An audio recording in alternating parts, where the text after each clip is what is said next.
శ్రీమాత్రే నమః. అమ్మ దయతో అందరూ బాగుండాలి, అందులో మనం ఉండాలండి. ఈరోజు లలితా సహస్రనామంలో లలితమ్మ గురించి 45వ శ్లోకంలో ఏం చెప్తున్నారో మన అందరం చక్కగా తెలుసుకుందామండి. నిత్యముక్త నిర్వికార నిష్ప్రపంచ నిరాశ్రయ నిత్యశుద్ధ నిత్యబుద్ధ నిరవధ్య నిరంతర. నిత్యముక్త ఆ లలితా త్రిపుర సుందరి ఆమె భక్తులకి ఒక స్వేచ్ఛ స్వాతంత్రాన్ని ఇస్తారండి. అంటే మనం రోజు ఈ సంసార బంధనంలోని ఈ వస్తువులు, పిల్లలు, ఇదే ప్రపంచం అనుకుంటాము.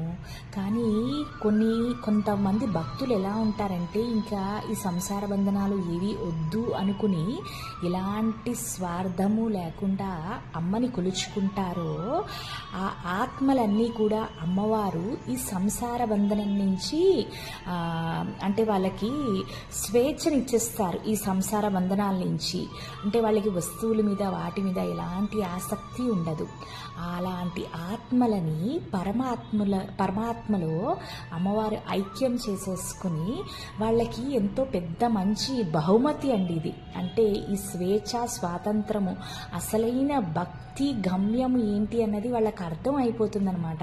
ఈ సంసారం అనేది ఒక వల, మనం ఇందులోనే అలా కొట్టుకోకుండా పరమాత్మలో ఐక్యం చేసేస్తారు. అది ఎంతో పెద్ద గొప్ప బహుమతి, అమ్మ భక్తులకి ఇచ్చే బహుమతి అన్నమాట. లలితమ్మని నిర్వికార అని పిలుస్తారు. వికార అంటే మనం మనలా ఉండకుండా, అంటే పరిస్థితుల ప్రభావం వల్ల కానీ లేదా మనుష్యుల ద్వారా కానీ మారిపోవడం అండి. అంటే మన ఒరిజినాలిటీ, అంటే ఎప్పుడు మనం ఒకలాగే ఉంటాం, కానీ చిన్న చిన్న స్వల్ప ఆనందాల కోసము మనం మనలా ఉండకుండా అంటే మనకి నచ్చిన రంగు బట్టలు వేసుకోకపోవడము, అలాగే నచ్చిన ఆహారాన్ని వదిలేయడము, అంటే పక్క వాళ్ళ కోసం అన్నమాట, లేదు అంటే పరిస్థితుల కోసము. అలా ఉంటే మనలో ఉన్న ఆనందము కూడా తగ్గిపోతుందండి. అంటే కష్టం వచ్చినా సుఖం వచ్చినా మనం ఏంటి అన్నది మనం మనలాగే ఉండాలి.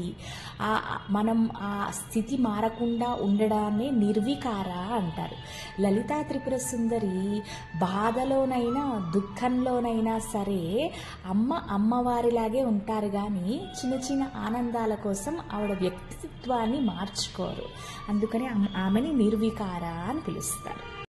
లలితమ్మని నిష్ప్రపంచ అని పిలుస్తారు. అంటే మానవులకి ఈ ప్రపంచం ఒక్కటేనండి. అంటే మనకి ఈ ప్రపంచం ఒక్కటే తెలుసు. లలితమ్మ ఇలాంటి వేల ప్రపంచాలు ఆవిడ ముందే పుట్టాయి, ఆవిడ ముందే అంతమయ్యాయండి. ఈ ఒక్క ప్రపంచానికే లలితమ్మ సంబంధించిన వాళ్ళు కాదు. ఆవిడ ఇలాంటి వేల ప్రపంచాలు ఒక శ్రీ మహారాజ్ఞి అంటే ఒక పట్టపు రాణిలాగా, శ్రీమాత శ్రీ మహారాజ్ఞిలాగా ఎన్నో వేల ప్రపంచాలని ఆవిడ పరిపాలిస్తున్నారనమాట. ఆవిడ కిందన కొన్ని వేల ప్రపంచాలు ఉన్నాయి. ఒక మానవులు అంటే మనకు తెలిసిన ఈ మానవ ప్రపంచమే కాదు, ఇలాంటివి ఎన్నో ప్రపంచాలు ఆ బంగారు తల్లి సృష్టించింది అని దాని అర్థం. లలితమ్మని నిరాశ్రయ అని పిలుస్తారు. ఆశ్రయ అంటే ఆశ్రయము, అంటే ఒక ఆధారము. మన మానవాళి అందరికీ కూడా ముఖ్యమైన ఆధారము ఆ భగవంతుడు. భగవంతుడు లేకపోతే మనం ఏది చేయలేమండి, ఆయన ఆజ్ఞ లేకపోతే. కానీ ఈ భగవంతుడికి ఆధారం ఎవరు? ఈ భగవంతుడు దేని మీద ఆధారపడతారు అనేది లలితా త్రిపుర సుందరిని నిరాశ్రయ అంటే అమ్మవారు ఎలాంటి వస్తువు మీద కానీ లేదంటే ఎలాంటి మనిషి మీద కానీ అమ్మవారు ఎప్పుడు ఆధారపడాలండి. మనము ఆమె మీద ఆధారపడతాం, కానీ ఆమె ఎప్పుడూ కూడా ఒక సాధకురాల్లాగా, అంటే ఎలాంటి కోరికలు లేకుండా అమ్మవారు ఆమె ధర్మాన్ని చేసుకుంటూ పోతారు.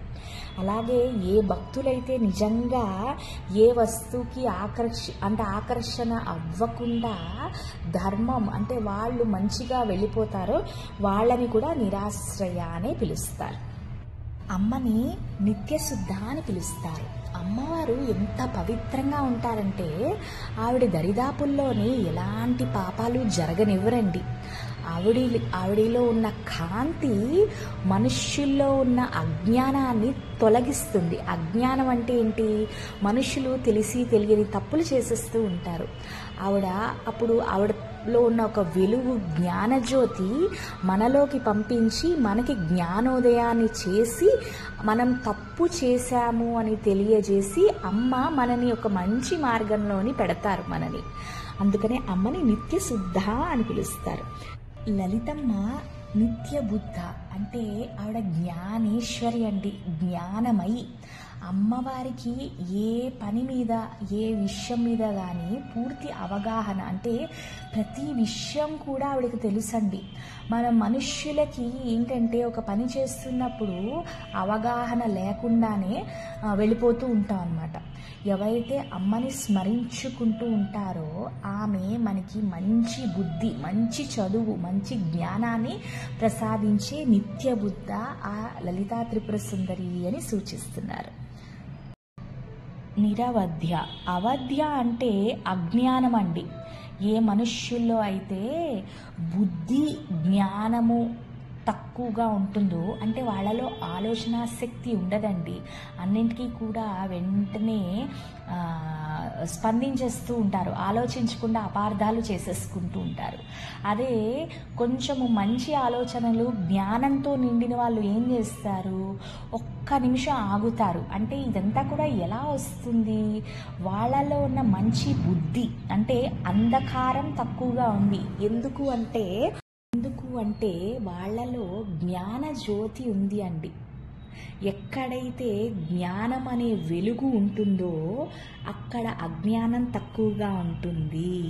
అందుకనే అమ్మవారిని నిరవధ్య అంటే అమ్మ వెలుగు రూపము, అజ్ఞానాన్ని దూరం చేసే వెలుగు రూపము అని సంకేతిస్తుంది. లలితమ్మని నిరంతర అని పిలుస్తారు. అంతర అంటే ఒక మనిషి దేవుడికి చాలా దూరంగా ఉండేవాళ్ళు, అంటే దేవుణ్ణి నమ్మని వాళ్ళు ఉంటారు చూడండి. వాళ్ళు అసలు గుడిలకి వెళ్ళరు, పూజలు చేయరు, దేవుడికి చాలా దూరంగా ఉంటారు. అసలు దేవుడే లేడు అనుకుంటే ఇంకా దేవుడి దగ్గర ఎలా అవుతారు? కానీ నిరంతర అంటే ఆ మనిషి ఎప్పుడూ కూడా దేవుణ్ణి నమ్మి ఆ దైవాన్ని ఆరాధించుకుని దేవుడికి చాలా దగ్గరగా ఉంటారనమాట. మరి ఇక్కడ లలితమ్మ దేవుడు ఎవరు? సాక్షాత్తు ఆ మహాదేవుడే ఆ లలితమ్మ దేవుడు. అందుకనే లలితా త్రిపుర సుందరి ఎప్పుడు ఎల్లవేళలా కూడా పరమేశ్వరుడి పక్కనే ఉండి ఆయన ధర్మపత్నిగా ఆయన్ని చాలా బాగా చూసుకుంటారండి. వాళ్ళిద్దరినీ విడదీయడము అసలు ఎవ్వరి వల్ల కాదు. శివయ్యకి నిరంతరంగా ఆయన పక్కనే ఉండే లలితా త్రిపుర సుందరి. ఇదండి 45వ శ్లోకం తాలూకా అర్థం. మీ అందరికీ నచ్చింది అని కోరుకుంటూ ఆ లలితమ్మ చల్లని చూపు మనందరి మీద ఉండాలండి. శ్రీమాత్రే నమః. Thank you so much.